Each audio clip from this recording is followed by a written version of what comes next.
ಇವತ್ತಿನ ಈ ಪತ್ರಿಕಾಗೋಷ್ಠಿಯಲ್ಲಿ ಭಾಗವಹಿಸಿದಂಥ ತಮ್ಮೆಲ್ಲರಿಗೂ ಸ್ವಾಗತಿಸಿ, ನನ್ನ ಜೊತೆ ಈ ಪತ್ರಿಕಾಗೋಷ್ಠಿಯಲ್ಲಿ ಭಾಗವಹಿಸಿದಂಥ ಭಾರತೀಯ ಜನತಾ ಪಕ್ಷದ ಜಿಲ್ಲಾಧ್ಯಕ್ಷರಂಥ ಗುರುಲಿಂಗಪ್ಪ ಅಂಗಡಿಯವರಿಗೂ ಸಹಿತ ನಮಸ್ಕರಿಸಿ, ಸ್ನೇಹಿತರೆ, ನನ್ನ ಇವತ್ತಿನ ಪತ್ರಿಕಾಗೋಷ್ಠಿಯ ಮುಖ್ಯ ಉದ್ದೇಶ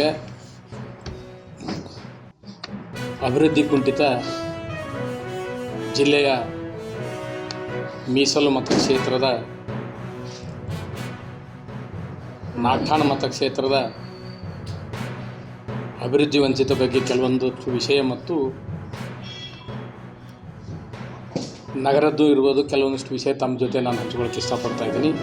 ಸ್ನೇಹಿತರೆ, ತಮಗೆಲ್ಲ ಗೊತ್ತಿರ್ಬೋದು,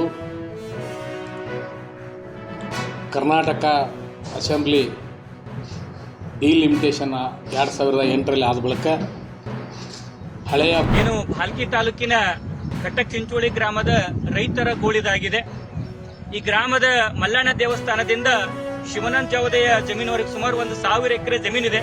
ನೂರಾರು ರೈತರು ಏನಪ್ಪಾ ಅಂದ್ರೆ ದಿನನಿತ್ಯ ಈ ನೀರಿನಿಂದನೇ ಹೋಗ್ಬೇಕು. ಒಂದ್ ಕಡೆ ನೀರು ಒಳಗಡೆ ಏನಾದ್ರೆ ಇವತ್ತು ಹಾವು ಸೇರಿದಂತೆ ಅನೇಕ ಹುಳ ಜಂತುಗಳಿವ.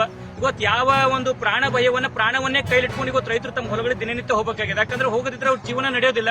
ಇವತ್ತು ದನ ಕರುಗಳಾಗಿರ್ಬೋದು, ರೈತರಾಗಿರ್ಬೋದು, ರೈತ ಮಹಿಳೆಯರಾಗಿರ್ಬೋದು, ಎಲ್ಲರೂ ಕೂಡ ಈ ನೀರಿನಿಂದನೇ ಹೋಗ್ಬೇಕು. ಸುಮಾರು 3 ಅಡಿ ನೀರು ಆಳದ. ಒಂದು ಏನಂತಂದ್ರೆ ನೀರಲ್ಲಿ ಊರಲ್ಲಿರ್ತಕ್ಕಂಥ ಎಲ್ಲ ಚರಂಡಿ ನೀರು ಕೂಡ ಈ ಒಂದು ಕೆರೆ ನೀರಿಗೆ ಸೇರ್ತಾ ಇದೆ. ಹಾಗಾಗಿ ಈ ಕೆರೆ ಏನಪ್ಪಾ ಅಂದ್ರೆ ವರ್ಷದ 12 ತಿಂಗಳು ಕೂಡ ನೀರು ಹರಿತಾನೆ ಇರ್ತದೆ. ಹಾಗಾಗಿ ಈ ಭಾಗದ ರೈತರು ಸಂಕಷ್ಟವನ್ನು ಅನುಭವಿಸಬೇಕಾಗಿದೆ. ಯಾಕಂದ್ರೆ ತುಂಬಾ ಅಗಲವಾದ ಕೆರೆ ಕೂಡ ಇದೆ. ಇದರ ಪಕ್ಕದಲ್ಲಿ ಏನಂತಂದ್ರೆ ಈಗಾಗಲೇ ರೈತರು ಅಷ್ಟು ಜನ ರೈತರು ಸೇರಿ ನಾವು ಒಂದ್ ವೇಳೆ ಹೊಲದ ಜಾಗ ಕೊಡ್ಲಿಕ್ಕೆ ಅವಕಾಶ ಬೇಕಾದ್ರೆ ನಾವು ಕೊಡ್ತೀವಿ ಅಂತ ಹೇಳ್ತಾ ಇದ್ದಾರೆ.